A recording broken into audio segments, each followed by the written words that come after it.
Paitulutan niyo po ako na i-ready ko muna yung akin pong presentation. Nawawala po yung microphone ko.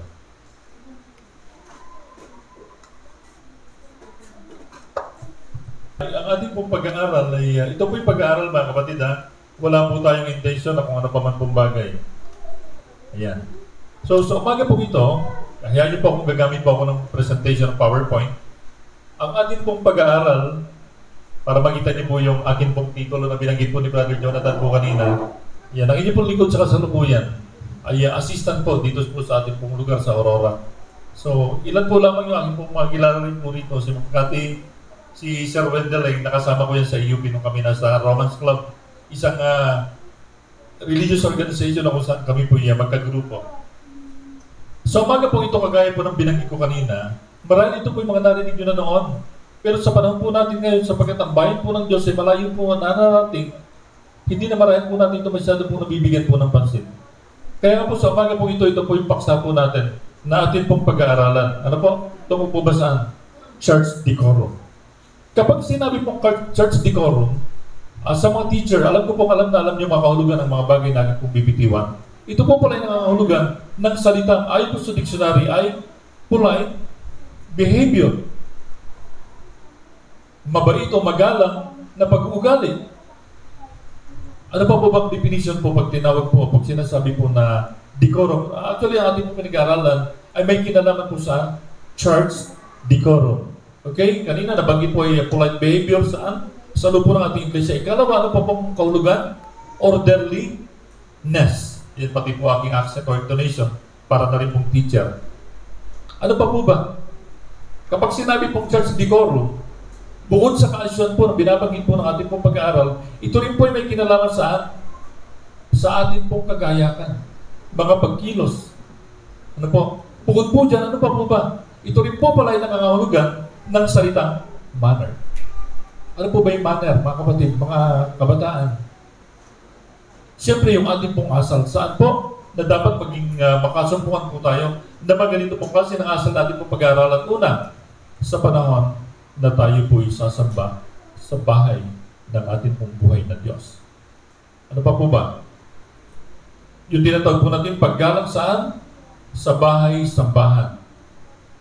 Ikalawa pong paksain po natin mga kapatid, hindi ko na po isinama rito yung isa kasi medyo magiging mahaba po tayo. Kagayakan ng isang pagiging Kristiyano. At dito po yung makikita po natin, ito po pala yung mga naisin ng Diyos na masumpungan po niya sa kanya pong bahay dalanginan, o sa kanya pong bahay sambahan, every time na tayo po isasamba. Actually po, yung inisip po kong isang topic na dadalhin po sana sa inyo, ay may kinalaman po sa publishing kasi taga-roon po ako. At ito po ang aming pong advocacy.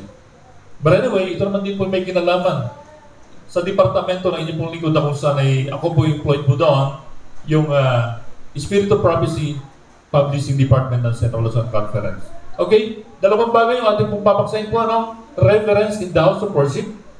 And then second po, Christian Department. So ulitin ko po mga kapatid, ito po yung pag-aaral. Wala pong intention ng inyong pong lingkod na salingin yung inyong pong mga nakasanayan o yung inyong pong ginagawa o yung inyong pong, sabihin na natin, kung ano man po yung inyong pong karaniwan po ngayon, kung hindi tayo lamang po yung nag-aaral, para dalhin po tayo. Sabi nga po ay sa isang mataas, nabaman tayo ng pagsunod sa ating pong buhay ng Diyos. Anyway, magpapatuloy po tayo. Paano po ba tayo nagpapakita ng ating pong paggalang sa ating pong bahay sambahan sa tuwing tayo po ay nakikisa sa panahon po ng pagsamba sa kanya pong bahay dalanginan? Ano na po ba ang dapat natin maging ugali? Okay, tanong. Nabanggit ko na po, ano po ba ang dapat po natin maging asal? Kanina po doon sa talatang binasa ng ating pong isa sa matanda sa iglesia, ang talata po ay natagpuan po natin o matatagpuan pa rin po natin ngayon sa aklat po ng Habakuk. Actually, yung pong salita pong Habakuk, napakagandang pangalan po nito. Kaya Ma'am Cathy, kung magkakanak ang pangalanan mo ng Habakuk. Alam niyo po ba ang meaning po ng Habakuk, mga kapatid? To embrace. To embrace. Ayan. At sabi po dito, but the Lord, mas malinaw po doon eh. But the Lord is in His holy temple. Let all the earth keep silence before Him. Ito po mga minamahal, ang panawagan po ng Diyos. sa bawat isa po sa atin bilang dapat daw po maging ugali o manner ng isa pong mananampalataya na siya po ay magkikiisa at haharap sa Diyos para po naman sa panahon po ng pagsamba. May binabanggit po ditong talata, mga minamahal, na matatagpuan po natin sa Isaiah 58, verse 13. Alam ko pong alam na po ito ng lahat po sa atin. Ano po sabi dito? If thou turn away, thy foot from the Sabbath, from doing the pleasure on my holiday, and call the Sabbath a delight, the holy of the Lord, honorable, and shall honor him, not doing thy own ways. Tingnan niyo po mga kapatid. Nor finding thy own pleasure, nor speaking thy own words. Diyan po muna tayo. Isa-isayin po natin mga minamahal. At sa inyo pong karagdagan pong pag-aaral, idagdag na po natin dito yung nasa verse 14. Then shall thou delight thyself in the Lord, and I will cause thee to ride upon the high places of the earth, and feed thee with the heritage of Jacob, thy father, for the mouth of the Lord hath spoken it. Hindi na po natin dito translate. Tingnan po natin yung unang punto na ginuhitan na ini-highlight po natin kanina, gumamit po tayo ng iba't ibang kulay. Ang sabi po sa panahon po ng ating pong pagsamba, hindi lamang po yung likas na o yung natural natin pong ginagawa, kung hindi mga bagay na atin pong iniisip. Kahit po pala hindi ka, kasi meron pong mga bird na hindi ka kumikilos. Mga ma'am, di po ba? Ano yung mga verb pero hindi ka naman gumagalaw? Like, sleeping, thinking, ayan, doon na lang tayo sa thinking. Ano po? Sabi po dito, by not doing thy own ways. Mga kapatid, tandaan po natin, kahit wala po sa akto ng paggawa ng ating pong sarili, pero kung ang bagay po naman na yun ay ating pong iniisip, wala po pinagkaiba, ito rin po pala atin ang ginagawa. Ikalawang bagay po na atin pong ini-highlights po kanina, by not finding thy own pleasure. Mga kapatid, sa panahon po ng ating pagsamba, ano po ba talaga yung ating totoong hinahanap? Pangatlo po, by not speaking thy own words. Ano po ba yung ating po mga pag-uusap ngayon, mga kapatid? Ano po ba yung ating po mga nais iparating sa ating kapwa, partikular sa ating pong kapatid? Ayan po nakapalugbuyan sa Isaiah 58 verse 13 to 14 natin pong binasa. Ganito po pala ninanais ng Diyos na ang kanya pong bayan ay haharap po sa Kanya. Meron pong tatlong bagay na nais din po niya na ating pong pakatandaan. By not doing thy own ways, by not finding thy own pleasure, by not speaking thy own words. Susunod po. Siyempre sa ating pong pag-aaral, mga minamahal, hindi po ito magiging matibay kung wala po tayong reference. Kukunin po natin yung binabanggit ng ating pong propetisa. Natin pong kinikilala. Ano po? Ang sabi po muna, doon po sa aklat ng kawikaan o ng kawikaan, kung wala na niyang pangitain, ano po mangyayari? Ang bayan ng Diyos ay mapapahamak. Kaya nga po tayo po, di po ba, yung pong binabasa po natin aklat sa umaga, ito po yung salita ng Diyos kung saan ninanasa niya na maging patnubay po natin sa magabong ating pong magawa. Sino na po ba mayroon pong ganong aklat? Hindi pa ako nagbebenta. Tinatanong ko lang po kayo. With God, done. Kapiling ang Diyos sa mukhang liwayway. So dito po mga minamahal, pinanukala ng Diyos na tayo may magkaroon po ng patnubay. Upang ano po? Upang ang kanya pong bayan ay magpapahamak. But he that keepeth the law, happy is he. Yun po pala ang significance or importance kung bakit ibinigay po niya yung kanya pong mga pangitan. Kaya ngayon mga minamahal, tayo po'y gagamit ng mga salita po nahalaw po sa aklat po ng testimony o ng spirit of prophecy na kung saan dito po natin isusustain pa yung ating pong pag-aaral. Ayon po sa salita po ng Panginoon na ibinigay sa isang manunulat na kanya pong piniling mensahera. Ang sabi po dito, sa loob na po ng iglesia, kung tayo po'y mananambahan, ano po yung dapat?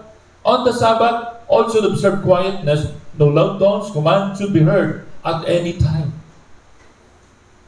Dapat pala pag nasa loob ng sambahan, ay talagang tahimik, mayapa. Alam niyo mga kapatid, sa katagalan natin.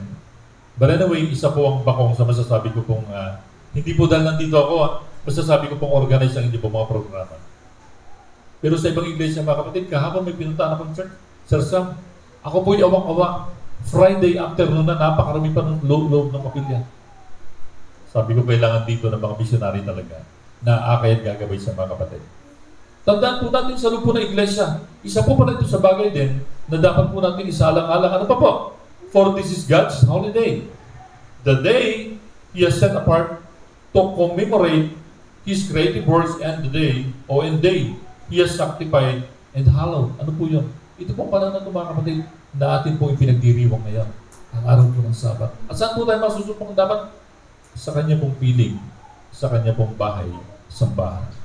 Ano pa po yung dapat natin maging asal? Ayon po sa panulat na ibinigay po ng Panginoon sa propetisa natin na kinikilala. We love God by appropriating to our own use by sleeping a holy time. Mga kapatid, yung po palang pagdanakaw ay hindi isang literal na nagdakaw ka ng bagay, hindi sa iyo. Nananakawan din po pala natin ng Diyos, hindi lamang sa pagbibigay ng ikapo o handog. Nagiging magnanakaw din po pala ang kanya pong bayan. Kapag ang palang na ito pong ginugugol saan? Tuwing araw po ng Sabat ay saan po natin ginugugol? Saan? Saan po? Sa pagtulog. Kaya mga kapatid, hindi po ito yung dako para masumpungan po tayo na tayo po yung natutulog. Ha? Ninanakawan din po pala natin ng Diyos, mga kapatid. Ano pa po? The time which is strictly the Lord's. Ito po pala yung araw na para sa Kanya po lamang natin dapat ilaan. Para wag daw po tayong tawaging ano? Magnanakaw. Anyway, sabi ko po kanina tayo po'y mag-aaral. Kung ano po yung bagay na inyo po nakagawian, gawin nyo lamang po yan. Kanya-kanya naman tayong relasyon. Hindi po ba, Elder Ramon? Ayan. Wala po itong pilitan, mga kapatid. Pupunta lamang po tayo sa prinsipyo. Kung ano po yung prinsipyo? Ano pa po? We should not do ourselves nor suffer our children to do manner of own work. Halimbawa, Sister Jomel, anak, hindi ako po pwede. Puntahan mo yung kalabaw natin doon na nakasuga. Kasi meron akong part sa simbahan. Ganon din po pala yan. Kahit ang isang bagay, dinidelegate mo sa iba. Paglabag din po pala yung mga kapatid. Pwedeng sa iyong tauhan, pwedeng sa iyong anak. Alam niyo, nung araw ako po ay meron pong negosyo na photography. Malakas yung business ko, Sir Sam. Sir Elder Ramon, nakapagpundar ako ng bahay, lupa, sasakyan. Pero doon ko po nakita, kapag ang bagay pala ay hindi para sa Diyos at para sa pansarili mo lamang, nawawala. Alam niyo, Sir Wendell, paano nawala sa akin yung mga tinatangkili ko noon? Nagkasakit ako. Matindi po yung pagkakasakit ko, mga kapatid. Agaw buhay. Alam niyo po yung mga naipundar ko, nawala po lahat yan. At kapag nawalan ka ng bagay na meron ka, dahil sa iyong mga paglabag, wala kang dapat sisihin kung hindi sarili mo. Tandaan po natin, for the Lord will not interfere to protect the property of those who trample His Sabbath. Ito po yung pinakabanal na bagay, mga kapatid, na hindi daw po pala ito sa atin. Ito po ay bagay na nais ang Diyos na Kanya lamang. Na atin po ito namang Holy Convocation, hindi siya po yung atin pong makapiling at sambahin sa Espiritu po at sa katotohanan. Ano bang bagay natin pong iniisip gawin? Kahit po palang i-delegate natin. Ba't ko po nabanggit yung tungkol sa photography na business ko dati? Alam mo, brother, Sir Wendell, nung araw po, kalakasan po ng negosyo ko na yan. Meron na akong studio. Ay, ang lalaki po ng tanggap. Elder Ramon, tatanggap ko sa isang araw, wala kang kahirap-hirap, nakaupo ka lang, 25,000. Sabi ko doon sa mga bata ko, sige, kayo na lang. I-organize ko muna, i-turn over ko kayo doon sa ating client, and then, sibat na ako, ha? Pero ito, maya-maya. Yung iniisip ko pala, bagamat ako'y nasa loob ng iglesia, iniisip ko kung tama yung ginagawa ng mga tao ko. Ganon din pala yung mga kapatid. Walang pinagkaiba. Delegation, ganon din. Ano pa po ba? Sa loob po ng simbahan, sa loob po ng bahay-sambahan, bigyan din po natin mga minamahal na panahon ang tungkol po sa punto po na ito. How about our dear little one? Paano po ba natin sila tinuturuang ingatan ang banal na araw ng Diyos sa panahon tayo po'y sumasanto? Ano po sabi dito? The house of God is often desecrated and the Sabbath violated by Sabbath believers' children. Paano po nila nalalaban?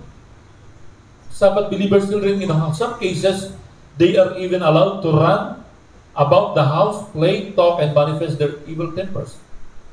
Kapag daw po pala hinayaan natin sila na naglalaro at nagtatakbuhan dyan, at nakikita natin yung mga bagay na hindi nila magandang asal. Kasi sinasabi natin, bata pa naman yan, Hayaan lang natin. Kasi sabi ng Biblia, suffer little children. Pero mga kapatid, anong sabi po ng propetisa? Kung hinahayaan natin, alam niyo na maliliit pa po yung mga anak ko, ngayon po ay mas malalaki pa po sa akin. Ito po yung high school, yung dalawa graduate po ng college.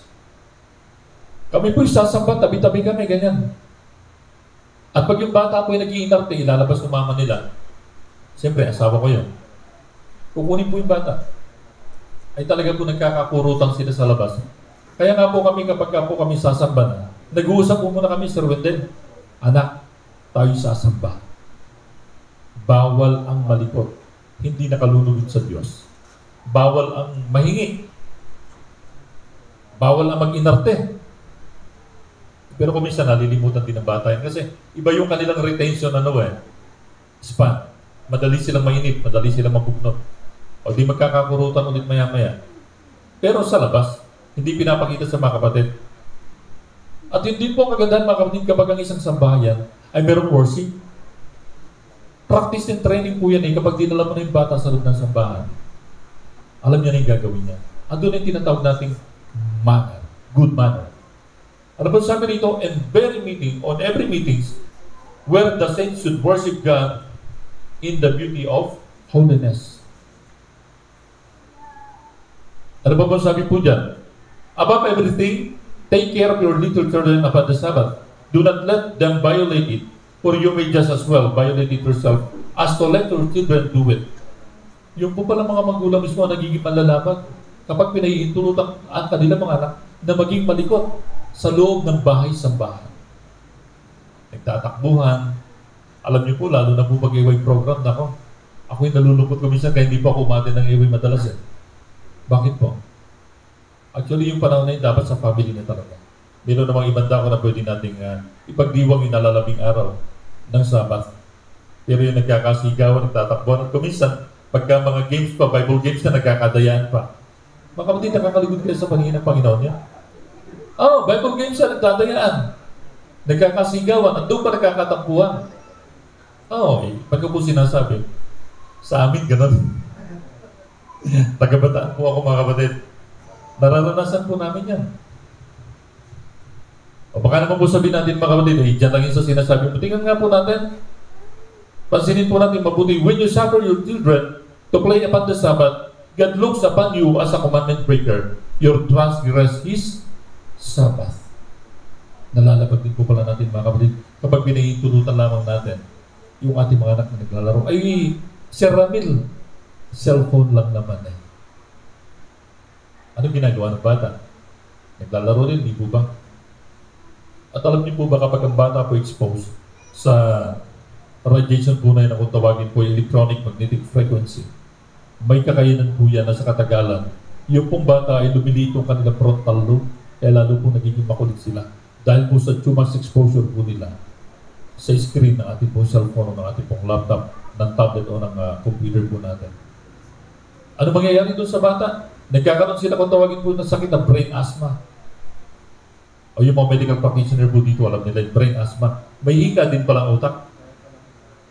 Yung po mga bata po ba na masyadong hyperactive pero hindi siya ganun ka-attentive sa mga bagay na dapat siya magkaroon ng focus.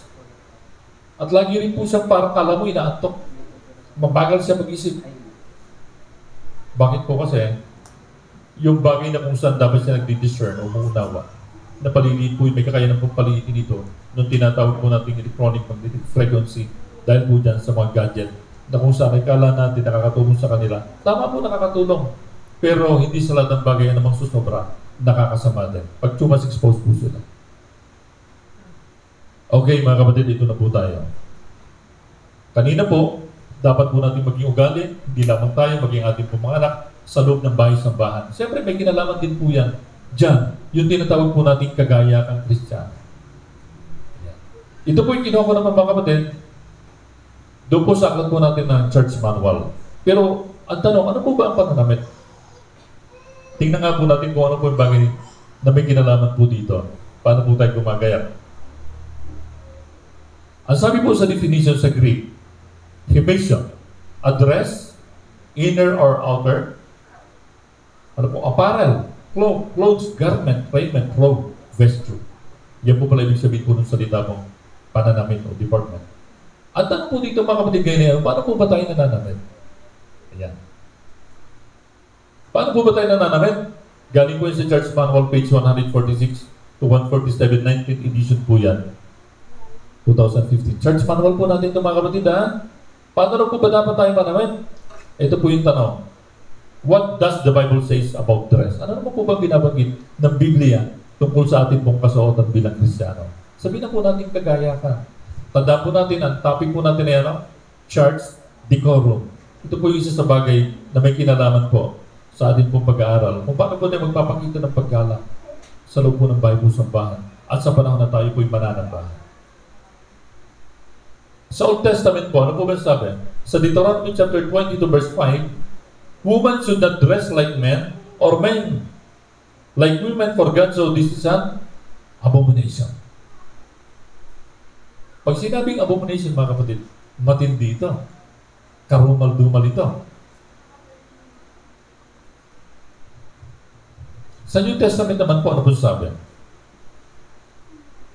1 Timothy chapter 2 verse 9 and 10, gayon din naman ang mga babae ay magsigayak ng mahihing damit na may katintiman at hinahon, hindi na mahalagang iyas ng buhok o ginto o perlas o damit na mahalaga, kundi siyang nararapat sa mga babae na magpakabanal sa magitan na mabuting gawa. Ito po yung quotation natin mga kapatid from the Book of Bible, New Testament. 1 Timothy chapter 2 verse 9 to 10. Ano pa po ba yung mga tanong po dyan mga kapatid? Para makompleto po natin how we dress. Okay. Ang sabi po dito, may need instruction. Marami ang kinakailangang turuan kung paano sila harap sa pagtitipon upang sumamba. Di dapat pumasok upang umarap, suot ang karaniwang pananamit. Paano po ba tayo magdamit kapag karaniwang araw? At ano po ba dapat ang ating maging damit naman sa tuwing tayo sasamba sa Diyos? Alam niyo doon po sa church naman namin sa Bataan, kahit po mga deacon namin, brothers, talaga naka-uniform. Pero siyempre, kung hindi ka komportable, hindi mo rin mo basta pag nag-serve ka, dahil hawakan mo ay pera ng Panginoon. Talagang, yun nga po mga bodyguard po ng congressman bodyguard po ng Pangulo, ano po bang kagayakan po nila, tao lang po yan mga kapatid. At ninanasa ng Diyos na masigit puro ng ating po maging kagayakan sapagkat tayo pinaglilingkod sa isang tunay at buhay na Diyos. Kagayakan pa rin po. Marami ang kinakailangan kung paano sila, o marami ang dapat turuan kung paano sila harap sa pagtitipon upang sumamba. Di dapat pumasok upang umarap, suot ang karaniwang damit o pananamit. Ang lahat ay dapat magkaroon ng natatanging pananamit kung dadalo sa gawain sa bahay ng Diyos. Alam niyo mga kapatid, sa dinalungan, meron isang kapatid na nag-backslide. Kasi nasita siya ng isang kapatid na medyo taklesa. Sabi niya, abay brother, tuwing Sabado na lamang ganyan ang bihis mo. Mula noon, hindi na dumalo. Nag-backslide na. Ay, nung ako po'y dumating na doon, sabi ko, brother, hindi mo dapat ipagtampo yun. Gawin mong positive yung kanyang negative na sinabi sa iyo. Sabihin mo sa kanya, kung ito man ang suot ko tuwing Sabado, sapagkat ito'y natatanging kasuotan, sa tuwing ako iharap sa kanya. Kahit luma yan mga kapatid. Actually, itong suot ko po na ito, 6 na taon na po ito. At kapag ako po bibili mga kapatid ng damit, gusto ko lang po i-share po sa inyo, huwag kang bibili ng new arrival. Mahal talaga yan. Bibili ka after 6 months. 50% off na po agad yan. Pag bumili ka ng pantalon, lalo na siya, sila ang brand, medyo mahal po talaga, 1.7 or iba-iba. Bibilin mo yan after 6 months din. Ang presyo niyan, 500 na lamang yung 1.6. Ilang percent na naging less. Huwag kang sasabay sa uso. Ibig sabihin, new arrival. Pag sinabay mo talaga yung mga new arrival, ibang presyo niyan. Pero kapag yan ay lumipas ng ilang panahon, mababa na. Pero hindi ka pa naman iwan sa uso. Bakit po? Ayun din naman yun kung minsan nga may binili ka magandang damit, pagtingin mo ay nasa ubay-ubay pala. Di po ba? Kaya mahirap sumabay. Maging practical daw po tayo mga kapatid. At para sa ganoon, hindi po nagiging pabigat sa atin din kung ano po isusuot natin sa panahon na tayo po isasamba. Tingnan po natin mga kapatid, dapat daw po iba yung atin pong isinusuot Kung tayo daw po ay dadalo saan? Sa gawain. Upang ano po? Sumamba sa bahay ng Diyos. Ayan. Kumisan ngayon huwag naman sana, walang sumbungan po. Kumisan ngayon mga opisyales, mga direktor pa, speaker, pit na pitang suot, jeans. Wow. Naka-t-shirt pa, speaker. Ayun nga pong mga libita ng araw kapag maglilingkod po yan, iba yung kanila kasuotan sa mananamba. Iba po ang kasuotan, mga kapatid, ng lingkod ng Diyos na gumaganap sa bahay-sambahan. Kumpara po doon sa mga karaniwang mananamba. Di po ba? Ayan, kaso ka speaker ka na, naka-t-shirt ka pa. Gusto mo pa sa pulpito, diyan ka na lang. Di po ba? Pero hanggang maaari po, huwag naman. Huwag ka rin dyan. Kung alam mo may bahagi ka, gusto ka nung tunay na kagaya ka ng isang mananampalatayang Kristiyano. Ano po ba ang layunin po ng pananamit po natin, mga kapatid? Unang bagay. Publishing na po tayo. To represent and glorify God, a distinction from the world. Para daw po tayo kumatawan kanino? Sa Diyos at siya po'y malolahati. Para daw po tayo kakitaan ng pagkakaiba saan? Sa sanlibutan. Ikalawa po, ano po ba layunin po ng pananamit for our protection and health? Bakit po ba yan? Bakit po may kinalaman dito yung ating pong kalusugan kung ano pong ating pong sinusuot? Sa kalusugan po natin, ang sabi po dito, tingnan niyo po yung quotation, mga kapatid. Sa volume 2 po, Testimonies for the Church, page 531, paragraph 3. Ang wastong kalusugan ay batay sa perpektong daloy. Dapat bigyan ng natatanging pansin ng pananamit o ang pananamit. Ang ating katawan o mga kasukasuan, higit ang dako sa dibdib. Na kung saan ito po'y nangangailangan ng sapat na init.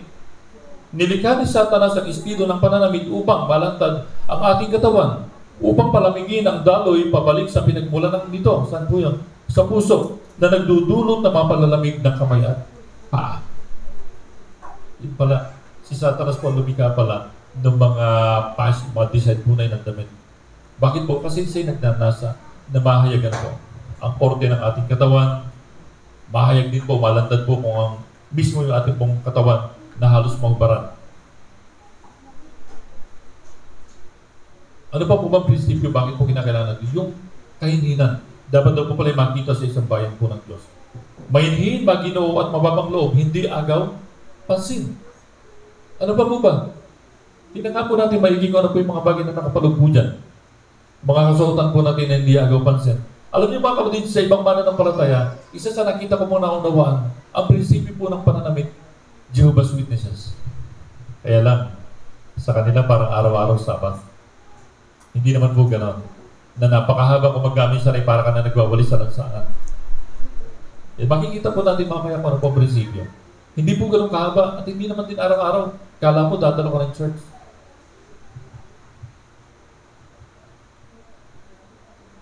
Ulitin ko lamang po, dapat daw po may kahinhinan, maginoo, mababang loob at hindi raw po agaw pansin. Review and Herald, April 14, 1868. Dapat daw po atin daw po may sinusutay simple. Ano po? Simple. Bakit po ba? No extra adornment, gaudy colors, writing to attract attention to self. Yung mga printed po ba dyan na kung ano-ano mga nakapaint? Yan. So, dini-discourage po tayo. Binibigyan po tayo ng pamantayan ng kagaya ka ng Kristiyano ay hindi daw po dapat kagaya ng gaya po ng taga-sanlibutan. Sa babae naman po mga kapatid, dapat ay naghahayag ng tunay na kasarian. Yeah. Ang mga babae po kasi ngayon pupunta ng simbahan. Kasi kanya galing ako ng school, galing ako ng office, speaker siya. Akit ng pulpito nakapantalon. Yeah. Kasi galing daw siya ng school. Ay alam mo pala may part ka, di ma'am, sana nagbaon ka ng damit. Pasensya na po nag-aaral po lamang tayo. I should manifest a clear distinction from the general dress of men. Nalimutan ko po yung mga kapatid dito. It should manifest. Dapat daw po yung kinakakitaan ng isang malinaw na pagkakakilanlan ng damit po na ito kung ikaw ba ay babae o lalaki. Dapat daw po'y kinakakitaan din na ikaw ay isang Kristiyano. Dapat kinakakitaan ng pagiging tunay na Kristiyano na maaaring nagsusulong ng katangian ng mga samahang huwad na relihiyon. Ayan po, oh. System is Volume 1. Kasi marami sa ngayon, kung minsan napupulaan tayo ng iba. Adventist naman kanya, pagkakaiba na lamang naman niya sa ibang pananampalataya yung hindi pagkain ng baboy. Pero halos pare-pareho na lang. Hindi lang po yan, lalo na po yung mga kolpultor. Yun ang lagi ko pong gusto bigyan ko ng pansin yung mga LE, mga kapatid. Kaya hirap ka makapa-order at hindi ka basta-basta pagbuksan ng mga taong kinakatok mo kasi sa pananamit mo lamang, baka naman pag nag-deposit ako dito ibili lang ng damit niya. Di ba? Doon pala makikita mo pa. Parang hindi ka tiwa-tiwala ito Magtitiwala ba ako sa kanya na bumili ng kanyang inialok sa akin? Kasi mga kapatid, yung pananamit pala natin na nagsasabi kung ano rin ang nasa loob mo. Kung ano rin ang pinipresent mo. Kung kanino ka rin naman kumakatawan. Dapat daw kinakakitaan ng pagiging tunay na Kristiyano na maaaring magsulong ng katangian ng masama ng huwad na reliyon. Ang taas ng standard natin mga kapatid, ano? Ang taas, ang hirap abutin. Ang sabi po dito sa Messages Young People, meron po kasi akong translation dito mga kapatid. Ang sabi dito, walang pagtatangi, maraming kasuotan sa sanglibutan, ang mapang-akit subalit nakalulungkot at nakamamatay na pagkakamali, kung mayroong tunay na nagliligtas ng impluensya, ay mabuhay ka kung ano ang iyong inihahayag. Ipakita nila ang pananampalataya sa matuwid na gawa, gumawa ng malaking pagkakaiba sa pagitan ng Kristiyano at ng taga-sanlibutan. Aking nakita na ang pananalita, pananamit at kilos ay marapat inihahayag ang Diyos. Kuminsan nga po, lalo na po yung mga laro ng kabataan ngayon. Ako po'y nagagalit sa mga anak ko kung magkaminsan. Sabi ko, ano ba namang klase mga salita yan? Wala ka na yung pinagkaiba. Naglalaro lamang pala ng Dota. May mga kabataan, makikita ka sa computer shop, nagmumurahan. Wala naman sa kaharap. Ang pala yung kalaro niya, minumura niya.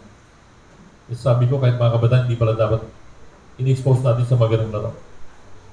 Ano po? Kung ikaw ay pananampalatayang Kristiyano, dapat pala kakitaan ka. Sa pananalita, sa kilos, ay lalo na po ngayon, parang common na lamang ngayon yung mga salita ng sanlibutan na maririnig po natin sa ating mga kabataan. Ano po sabi niya? Ngayon nga, ang bayan ng Diyos ay mararapat ang reforma o pagbabago sa pananamit, hindi lamang upang maging kakaiba sa sanlibutan bilang bayang pinili, kundi dahil ito'y nararapat para sa malusog na pangatawan at pag-iisip. Ang ating halimbawa ay ang paglayo sa kung ano ang nakapagpapahina ng budhi o nakapaghatid sa tukso. Huwag magbigay ng kuwang sa daan sa kaaway sa pagkatagtao inanyuhan sa wangis ng Diyos. Alam ko po mga kapatid na ang ganitong pag-aaral ay hindi po interesting sa atin. Pero ito po yung panahon na dapat po natin itong malaman. Lalo na po mga kabataan. May mga pagkakataon po na ako yung nagsalita sa isang church. Sabi ko, tinitingnan ko yung ating kalagayan na baka pag wala ng generation ng mga batang naririto, kumusta kaya sa panahong yaon ang kalagayan ng ating iglesia kung wala pagsasalita kaya?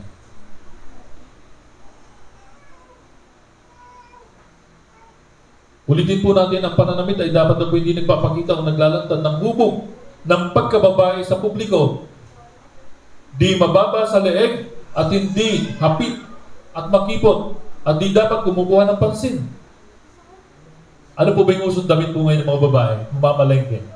Naka-leggings. Wow. Kitang-kita ang kanyang 2 hektaryeng itinatago. Di po ba? Nakakalugod po ba mga kapatid? Mamamalengke ka lang. Mamaya naman pag may tumitig sa'yo, nagagalit ka. Ay huwag ka kasi magsuot ng ganyan. Oh. Sa lalaki naman, pamasel man. Anong motibo mo kapatid? Pinapakita mo yung hubog ng katawan mo.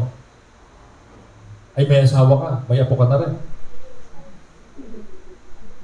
Pero feeling mo, binata ka. Mga kapatid, ang sabi rito, huwag daw po tayo maghatid ng mga bagay na pwede pong ipagkasala ng iba. Ito pong prinsipyo, mga minamahal, makikita po natin dito. No extra adornment, gaudy colors, writing, or to attract attention to self. Merong isang model. Kapag nagdakad yan, nagdaramon, di ba? Talaga namang pit na pit ang damit.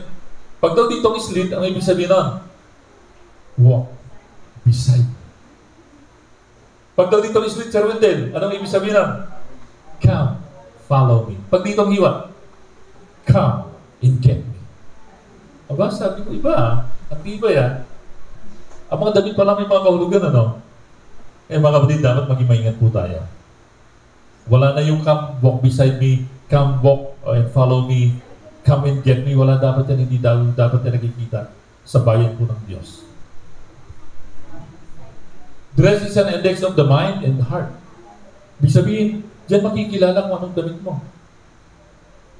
Ang kulpultor, babalik tayo sa kulpultor ako. Ay, Sister Jomel. Pag gusto mo talaga hindi ka matanggihan, kasi Sister Jomel, nasasamahan ko yan eh.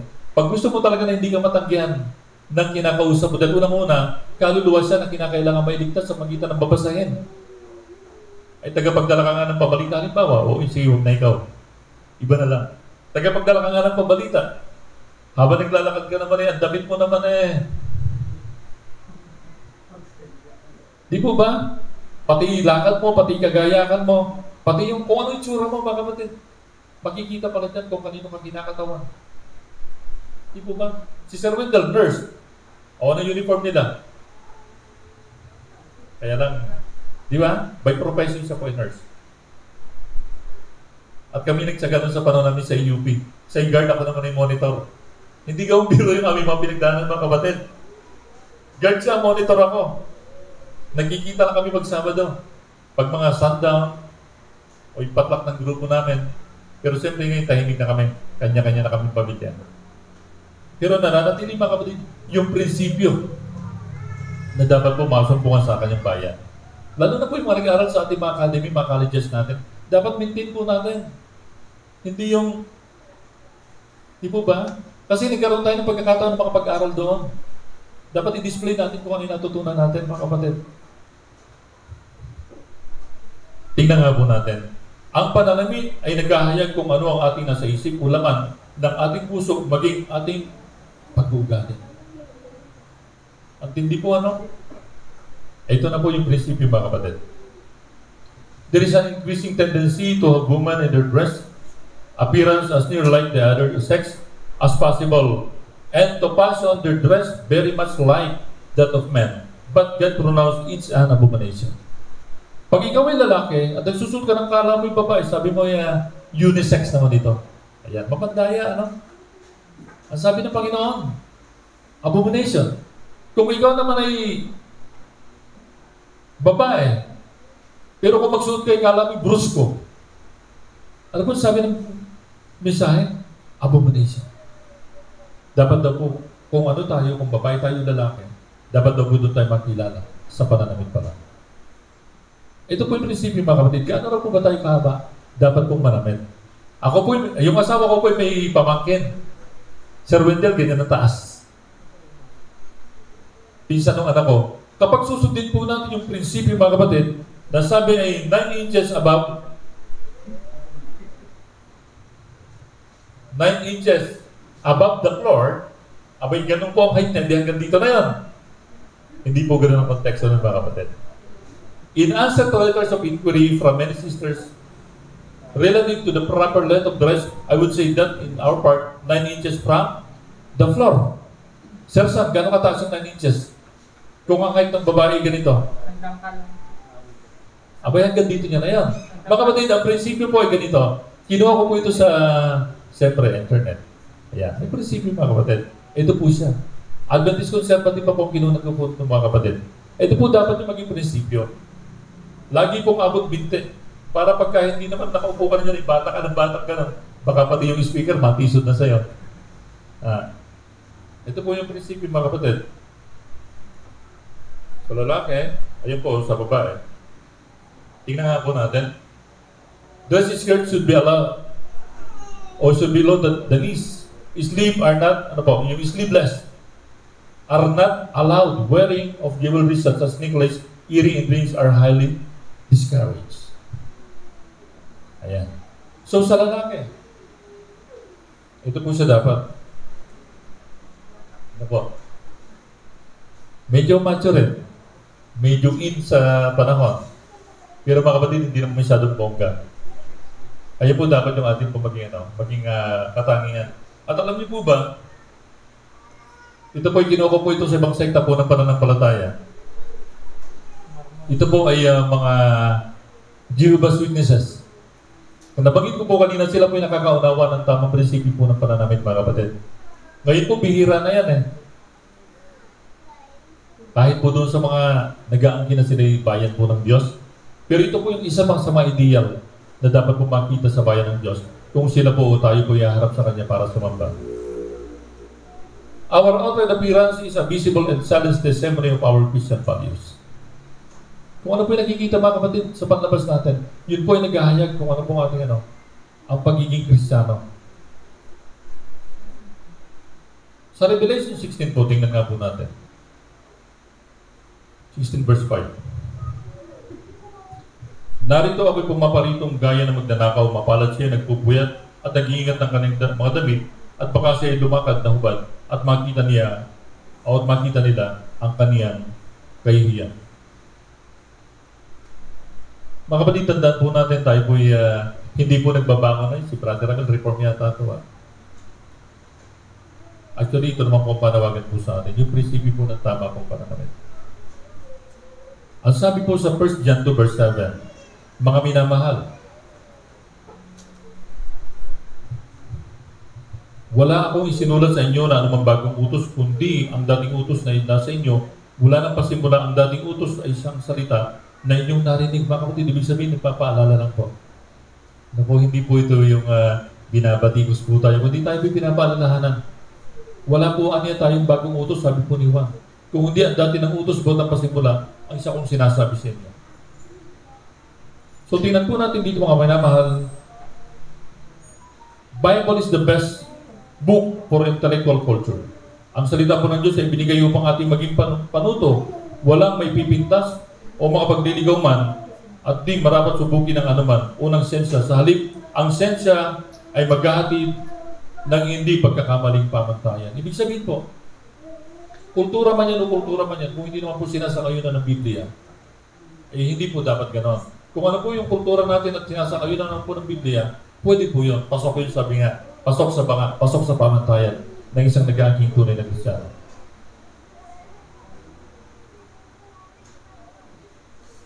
Kaya nga pong tagubilin po sa atin ng ating pong Panginoon sa pagitan po ni John pa rin. If you love me, keep my commandment. Ito po yung atas pa rin, mga minamahal sa atin. Ang ating pong pagsunod ay magbubunga po ng katanggap-tanggap natin pagsamba. Lagi po andun yan. Yung motibo natin palagi po. So ninanasa po ng Diyos na masumpungan po sa atin yung katanggap-tanggap po natin pagharap po sa Kanya.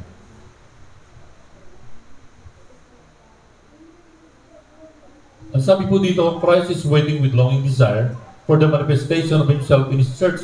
When the character of Christ shall perfectly reproduce in His people, then He shall quickly come to claim us as His own. Ibig sabihin po pala, mga kapatid, matagal na po tayo mananampalataya, pero sasabihin natin, bakit ang tagal naman ng Panginoon?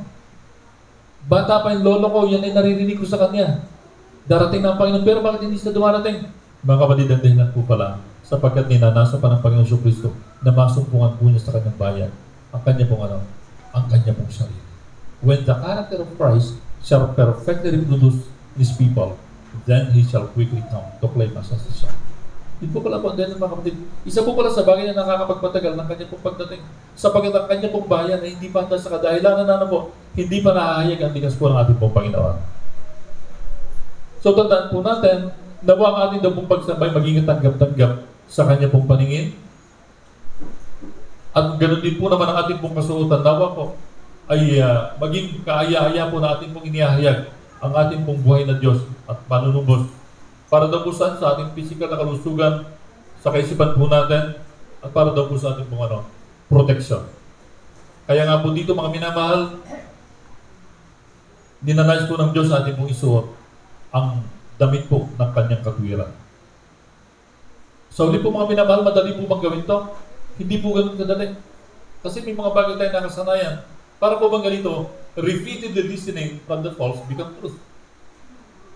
Sa paulit-ulit natin ginagawa ang maling bagay, nagiging totoo po yan. Pero mga kapatid, mangyayari. Kung ang ating pong panalangin ay kagaya po ng panalangin po ni Haring David. Na ano pong sabi? Create in me a clean heart, O God, and renew the right spirit within me. Mga minamahal, ganito rin po naman ating po maging panalangin samantalang tayo pinagnanasa na maging kabilang sa kanya pong ililigtas ng bayan. At hindi lamang po yan, para po ating pong may pakita na tayo po ay naghahayag sa isang tunay at buhay na Diyos. Muli po magandang umaga at happy Sabat po sa ating lahat.